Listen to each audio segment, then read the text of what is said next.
The coronavirus crisis has exposed the U.S. being dangerously dependent on China.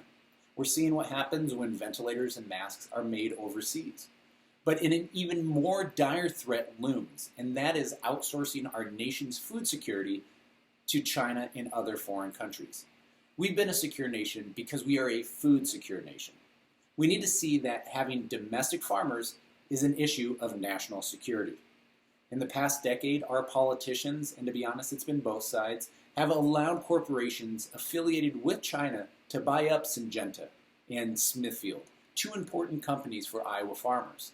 Today, China controls right here in the U.S. over 400 farms, 33 food processing plants, and 1 out of every 4 hogs. This is a threat to the integrity of America's food systems. Multinational corporations have been squeezing farmers on both the input and market side for years. Now they're using this crisis to further their profits, while America's farmers and ranchers suffer from a collapse in prices. Seems like a lot of politicians right now are just now jumping on board and saying we have to protect producers. Well, where the heck have you been? Because this isn't new.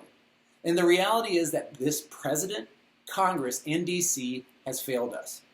So let's start with the Grain Inspection, Packers, and Stockyards Administration, all commonly referred to as GIPSA. This is the entity that's supposed to level the playing field and protect our producers from monopoly power. In October of 2017, this administration dismantled GIPSA, and here's a headline that accurately states what happened. Trump's withdrawal of the GIPSA rules lets agribusiness giants bully small farms. A lot of politicians talking right now didn't say a word when that happened. Now, a monopoly is when 4 or fewer companies have at least 50% of the market share. Right now in pork, 66% of the market share is controlled by just 3 corporations. In beef, 88% is by 4 corporations. Here's how this concentrated power is being used.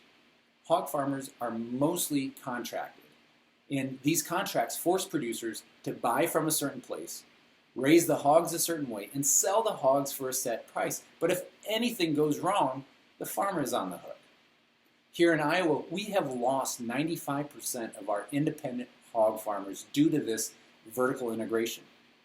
The power of corporate packers means that we have lost 20% of our cattle producers in the last 25 years. And we've seen closures in 25% of livestock auction yards. We've eliminated numerous local meat packing plants, and we've lost about 75% of our cattle feedlots.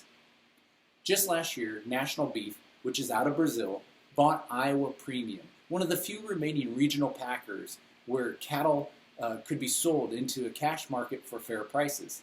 Yet another foreign corporation taking over a local Iowa egg company. An example of how this concentrated power uses its influence is the lack of country of origin labeling, also known as COOL. Most products we buy, the label states where the product was made. That's because of policy.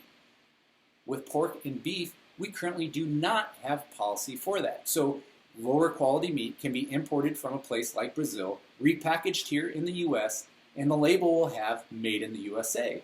When I eat Iowa beef, I want it to be from Iowa.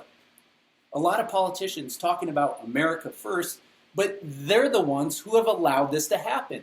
When you look at our pork industry, 2 of the 3 corporations have foreign ownership from China and Brazil. With beef, 2 of the 4 are from South America. So when you hear politicians and agriculture groups saying that they're for the farmer, we need to be skeptical. A lot of these same people are the groups that have sold Iowa farmers out. And by allowing these mergers and by allowing policies that are detrimental to our Iowa farmers. In closing, if you hear a politician say that they're pro-farmer, ask them if they are for enforcing our antitrust laws, if they're for supporting COOL, and if they're for stopping mergers that hurt our Iowa farmers. Domestic farmers are critical to national security. That's why our campaign is about leveling the playing field.